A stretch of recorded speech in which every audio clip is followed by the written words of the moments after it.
Hello दोस्तों, एक बार फिर से स्वागत है आपके अपने channel review and explain Hindi पर। आज हम आपको एक ऐसे जादूगर की सच्ची कहानी बताने जा रहे हैं जिसने दुनिया को ये मानने पर मजबूर कर दिया कि वो इंसान नहीं, कोई चमत्कार है। नाम था हैरी गुड इवनिंग होडिनी।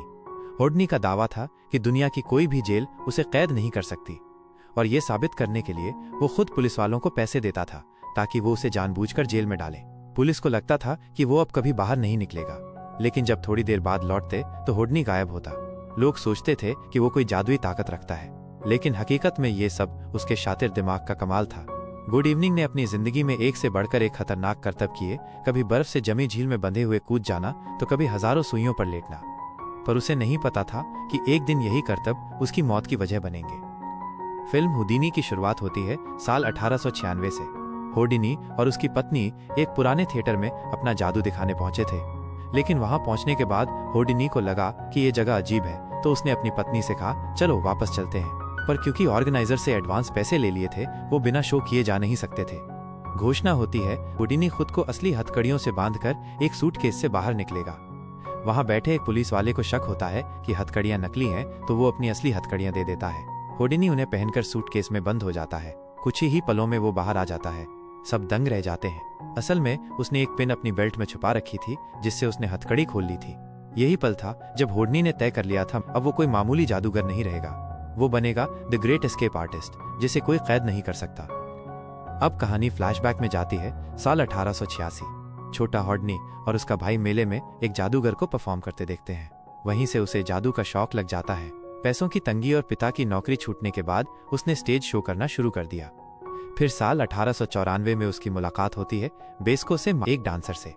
उसे पहली ही नजर में प्यार हो जाता है और वो प्रपोज कर देता है।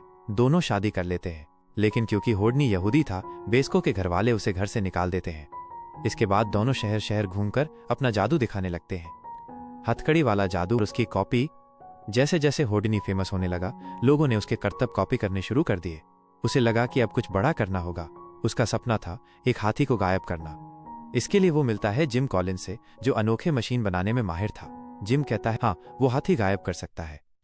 पुलिस की नजर में और फिर सरकार की भी। होडिनी कई बार खुद पुलिस से कहता कि उसे जेल में बंद करे, पैसे देकर खुद को कैद करवाता, और फिर जैसे ही मौका मिलता गायब। एक बार तो ऐसा करके वो अमेरिका भर में फेमस हो गया। जब सरकार को पता चला कि होडिनी अमेरिका के प्रेसिडेंट से भी ज्यादा कमाई कर रहा है, तो इंटेलिजेंस ने उस पर नजर रखनी शुरू कर दी।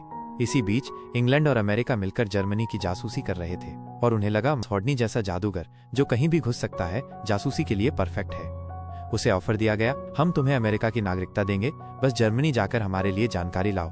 होडिनी मान जाता है। जानलेवा करतब, एक नई चुनौती। होडिनी के सबसे फेमस करतब में से एक था पानी वाली ट्रिक। लोग सांसें रोककर देखते थे, तालियां बजाते थे, पर किसी को नहीं पता था कि एक बार इसी करतब में वो मरते मरते बचा था।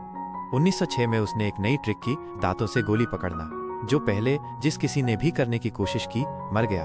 होडिनी ने इसे कर दिखाया, तब उसकी वाहवाही करने लगे। जासूस बनकर रूस और जापान की जंग की खबर देना। रूस जाकर शाही लोगों के सामने वो कहता है, कोई भी नामुमकिन इच्छा हो बताइए। एक चिट मिलती है 100 सालों से बंद पड़ी एक विशाल घंटी को बजाना, जिसकी सीढ़ियां टूटी थीं, रस्सियां सड़ चुकी थीं, लेकिन फिर घंटी बजती है।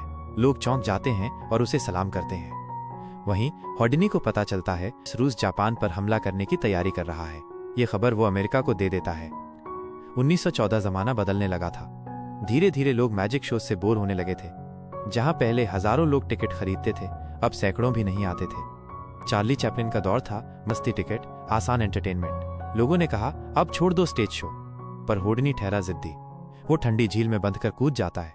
वो इतना दूर बह जाता है कि उसे बाहर निकलने के लिए अपनी हड्डियां तक तोड़नी पड़ती हैं। बेस्को को उसकी ये आदतें परेशान करने लगी थी। वो उससे बात करना छोड़ देती है। होडिनी कहता है, मैं कोई जोकर नहीं हूं, मैं एक स्केप आर्टिस्ट हूं। हाथी गायब, शर्लॉक होम्स का लेखक। एक शो में उसने पूरे हाथी को गायब कर दिया। इस खबर ने अखबारों में तहलका मचा दिया। उसका शो देखने आया sir Arthur Conan Doyle, Sherlock Holmes का लेखक। पर डॉयल का मानना था कि होडिनी कोई साधारण जादूगर नहीं, सच में आत्माओं से जुड़ा है।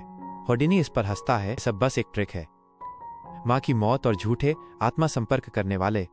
जब उसकी माँ की मौत होती है, होडिनी टूट जाता है। कई लोग दावा करते हैं कि वो उसकी माँ से बात करवा सकते हैं। होडिनी उन सबको बेनकाब करता है। वो कहता है, अगर कोई मेरी माँ से बात करवा सका, मैं उसे 10,000 रुपए दूंगा।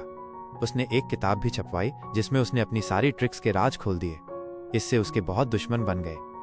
आर्थर की पत्नी और मौत का पैगाम। एक दिन डॉयल की पत्नी कहती है, मैं तुम्हारी माँ से बात करवा सकती हूँ। होडनी हाँ कहता है। एक सेशन में आत्मा एक मैसेज देती है, लेकिन होडनी को पता चल जाता है कि यह भी झूठ है, क्योंकि उसमें कुछ बातें थीं जो उसकी माँ कभी नहीं कहती। वो डॉयल को कहता है, तुम्हारी पत्नी एक ढोंगी है। डॉयल को गुस्सा आता है और वो होडनी के पेट में मुक्का मारता है। वो मुक्का और उसकी मौत की शुरुआत। कुछ दिनों बाद एक शो के दौरान फिर से कोई आकर उसके पेट पर मुक्का मार देता है। ये वही जगह थी जहां डॉयल ने मारा था। उसके बाद होडनी को तेज पेट दर्द होने लगता है। डॉक्टर्स बताते हैं कि उसका अपेंडिक्स फट चुका है और इन्फेक्शन फैल चुका है। फिर भी वो शोज करता रहा। आखिरकार एक दिन शो के बीच में ही वो गिर जाता है। उसे अस्पताल ले जाया जाता है, लेकिन अब बहुत देर हो चुकी होती है। 31 अक्टूबर 1926 दुनिया ने खोया अपना सबसे बड़ा जादूगर। मरने से पहले उसने बेस्को से कुछ कोडवर्ड्स बोले ताकि अगर आत्माएं सच में होती हैं तो वो अपनी पत्नी को साबित कर सके कि वही बोल रहा है। बेस्को हर साल किसी न किसी माध्यम से उस आत्मा से संपर्क करने की कोशिश करती रही, लेकिन कोई भी वो कोडवर्ड नहीं बता सका। इससे यह साबित होता है गुड इवनिंग बिल्कुल सही था। आत्माओं से बात करना सिर्फ एक धोखा है। और यही थी द ग्रेट होडनी की सच्ची कहानी। अगर आपको ये वीडियो पसंद आया हो तो प्लीज चैनल को सब्सक्राइब करें। हमारा टारगेट है 100 सब्सक्राइबर और आप ही उसे पूरा कर सकते हैं। Thank you for watching. मिलते हैं अगले वीडियो में।